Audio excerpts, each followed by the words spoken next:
sino-congolaise. Au lieu de perdre tout le temps, j'avais préparé une carte.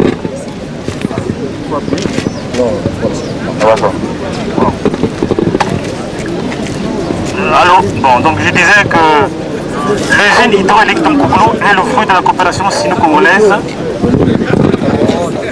Comme ça. Comme ça, voilà. D'accord, merci. Donc je disais, Mkoukoulou est le fruit de la coopération sino-congolaise. À la suite de lettres échangées le 27 février 1970, s'en est suivi une autre lettre qui a été signée en date du 23 octobre 1971 entre les deux gouvernements à Brazzaville. Il y a eu encore la lettre du 21 août 1974, du 13 décembre 1972 entre les représentants chinois et les représentants congolais à Brazzaville.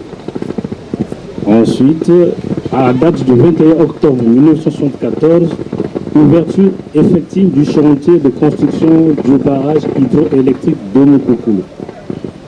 Le 24 juin 1975, la pose de la première pierre par le président Marien Ngouabi. Le 28 décembre 1972 est intervenue l'inauguration officielle par le président du comité central du PCT, président de la République, chef de l'État, président du Conseil des ministres, le camarade Denis Sassou Nguesso. 1900, vous reprenez un peu la page. Ça vous avez dit Oui, 72. il y a un dépliant. On pourra vous donner le dépliant là-bas. Les caractéristiques du barrage sont les suivantes. C'est un barrage qu'on appelle de type poids en béton armé à déversoir libre, hauteur de chute 11,5 m de hauteur, 75,66 m de longueur et 27 mètres à la base. Ils sont allés suivre les conduites forcées que vous allez apercevoir là-bas. Deux conduites forcées en tonne d'acier. La longueur de chaque conduite est de la première 198 mètres 44 et 47 mètres. La deuxième conduite a pour dimension 208 mètres 43. L'usine que nous allons visiter rapidement est située sur une plateforme à la rive droite de la rivière Benza, à environ 200 mètres de la chute. Donc, votre chute là que vous percevez là où elle tombe là, l'usine est située à 200 mètres de cette chute. Et l'usine est caractérisée par une grande salle. Quand vous allez rentrer, vous allez trouver une grande salle où il y a 4 groupes turbo-alternateurs. Le groupe turbine, qu'on appelle vulgairement turbine. Qu'est-ce qu'un groupe? Un groupe turbine, c'est une machine, c'est un ensemble de 2 machines. Il y a une première machine qu'on appelle turbine, qui transforme l'énergie hydraulique en énergie mécanique. La deuxième machine, c'est l'alternateur, qui transforme l'énergie mécanique en énergie électrique. Simplement, voilà ce que c'est qu'un groupe. On s'arrête là. Les détails, c'est plus après. Chaque groupe installé dans monté dans la salle de machine, chaque groupe produit 18,5 MW. Nous en avons 4, ça fait un total de 74 MW. En mise en service, donc, nous avons le poste élévateur. Au sortie de l'usine, après la production de l'électricité, au sortie de l'usine, nous avons un poste élévateur situé à l'entrée, à la droite de l'entrée de l'usine. Ce poste élévateur comprend 2 transformateurs élévateurs de puissance de 45 MVA. Ces transformateurs élèvent les tensions de 10,5 sorties alternateurs à 110 kW pour le transport que vous voyez les lignes derrière vous là. La première révision générale, c'est de 1982 à 1983. La deuxième révision générale de 1988 à 1989. Et enfin la troisième de 2003 à 2007. 15 à 1919, c'était le chef du projet de construction du barrage. Le premier chef de service de la centaine de Mkoukoulou, c'est M. Gando Roger, de 1979 à 1985. En plus, là, nous sommes pas arrivés ici. Nous avons tellement du mal avec cette banque-là. Le mieux est dans le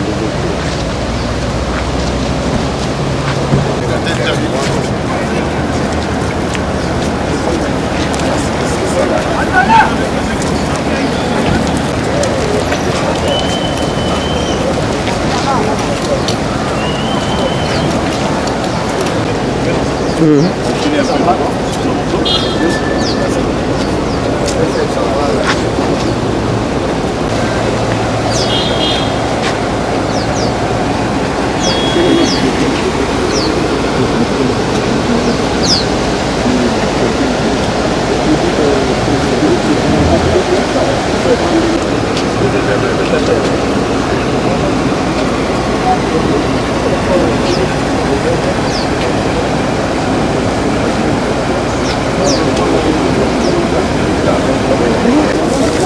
Donc en cas de triage, on ne peut faire plus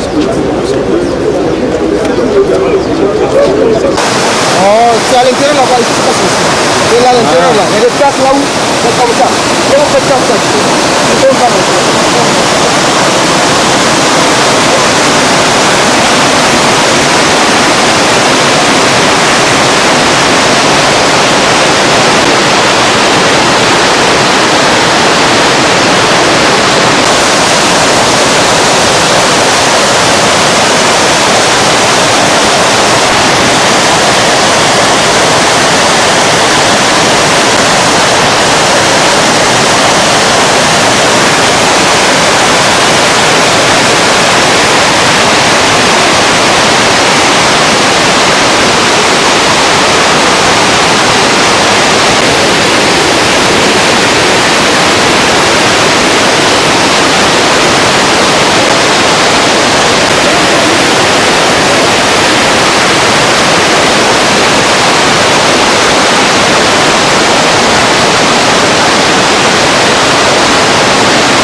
Là, c'est la prise. Ok, merci.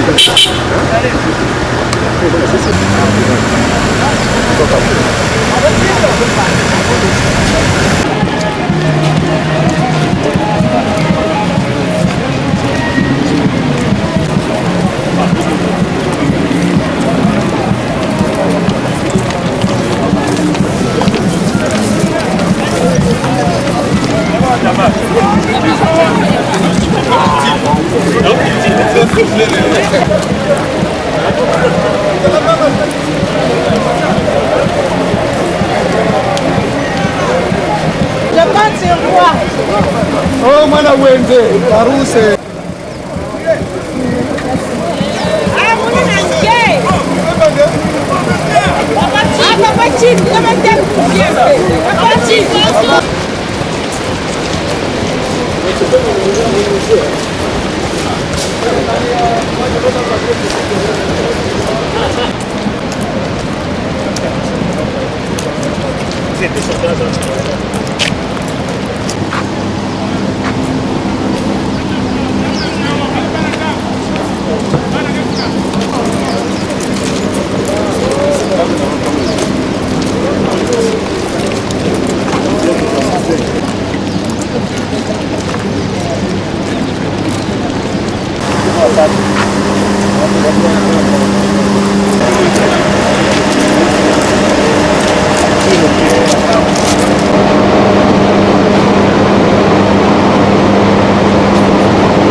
voyez le cercle chinois, ça symbolise le transformateur qui est dehors là-bas, qui est le élévateur. Et lui, il élève de 10,5 à 110 pour transporter entre les deux. Le rouge, là-bas, Ouais, en fait, on a 3 départs. Déjà, le départ, le premier qui est Gonza, 2 qui va à Gonza, jusqu'à la jusqu'à le combat. Et le deuxième, qui n'est pas utilisé, ça part jusqu'à Mituli. Voilà, maintenant. Et l'autre travail qui reste là, toujours dans le cadre de la suite. Où on prend on prend ici, si on prend ici, donc on va l'achat.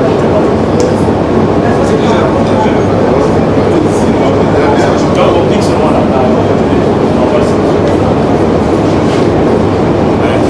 Ça, si vous avez des questions, bon, c'est en fait les deux qui sont alimentés. Les deux transformateurs. Oui, en fait, c'est des symboles propres à l'usine.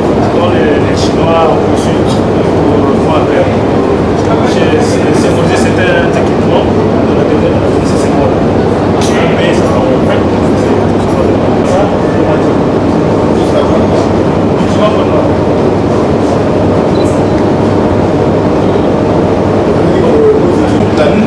Non.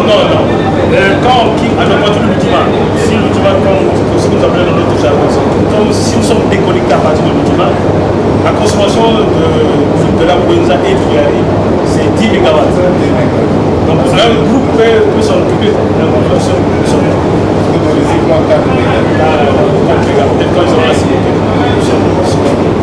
même les 10 MW de la Gonza, là, c'est quand Sono fonctionne. Comme eux, ils ne fonctionnent pas tous les jours.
tenu le courant, mais comment? n'est plus opérationnel. Oui, et en ce moment-là, tout va à l'udiment maintenant là.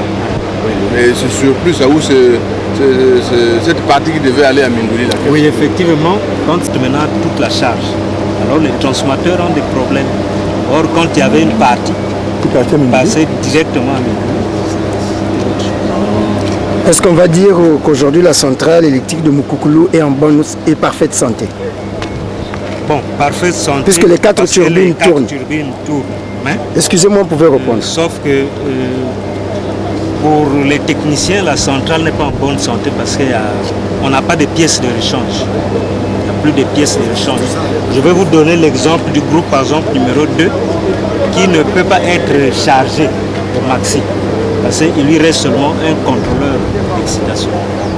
L'autre contrôleur était tombé en panne, il n'y a pas un nouveau contrôleur avec des pièces à rechange. Et pourquoi, des pièces à rechange. pourquoi est-ce que la solution est possible? Bon, et comment est-ce que vous vous débrouillez pendant qu'il n'y a pas de pièces? Bon, on ne fait que des rafistolages, il faut le dire. Il n'y a pas de pièces. S'il vous plaît, Et la solution? La solution, c'est la révision. Nous étions à Brazzaville, nous sommes allés pour une réunion technique d'exploitation là-bas. Les conclusions tirées sur ce n'est qu'une révision. En dehors d'une révision, il n'y a pas autre chose. Parce que, qu'est-ce qui se passe? Mukukulu, c'est la vieille technologie. Sauf que, en ce moment, en Chine, les usines qui fabriquaient les pièces là n'en fabriquent plus. Donc la seule solution, c'est moderniser. Parce qu'on va aller au même rythme que la technologie. C'est une nouvelle technique. Donc tout ça, on va changer. Parce qu'on n'en trouve plus là-bas. Mais là, voilà. Bon, ça c'est des citernes laissées par la construction. Mais la photo c'est pas pas. Non, la photo c'est Mais il y a un champ qui n'a rien. On avait placé là.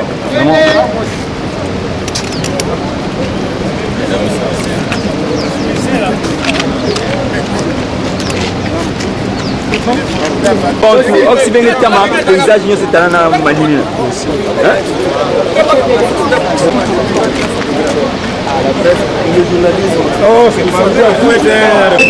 Voilà, monsieur le sous-préfet, vous êtes honoré parce que nous sommes dans votre district. Vas-y. Voilà, monsieur le sous-préfet du district de Mabombo, vous êtes honoré puisque nous sommes dans votre district. Il est question de visiter la centrale électrique de Mukukulu installée dans votre district. Quelle est lecture pour vous? Merci, monsieur le journaliste. Je suis très honoré du fait que le préfet du département arrive ici avec toute sa délégation pour une excursion pour la découverte de Mabombo, en particulier la centrale électrique de Mabombo. Vous savez, l'habitude est une seconde nature et à force de faire devient une nature. Et donc le préfet qui brille par un leadership progressif continue de faire. Au-delà des activités sportives, culturelles, aujourd'hui, c'est le tourisme. Et alors, je suis très honoré et très content parce que le préfet vient de mettre en valeur une fois encore les potentialités touristiques du département et aussi et surtout la mise en valeur du district de Mabombo qui n'est pas du tout connu du public. D'aucuns pensent que le district de Mabombo, la centrale Mukukulu, est dans le district de Mounos, donc par contre ailleurs. Mais ici, les gens ont touché du doigt et se sont rendus compte que le barrage de Mukukulu est bel et bien installé dans le district de Mabombo. Alors Mabombo, Mukukulu, c'est un patrimoine de Mabombo, bien que celui-ci soit dans l'obscurité.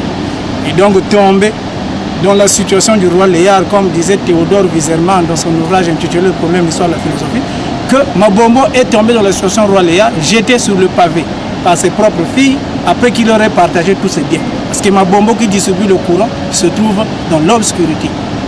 Et une fois encore, le ministre venait de valoriser Mabombo parce qu'il y a un projet d'électrification de Mabombo. C'est une occasion pour nous de remercier son Excellence Monsieur le Président de la République qui ne ménage aucun effort pour moderniser le Congo profond. Donc de l'espérance.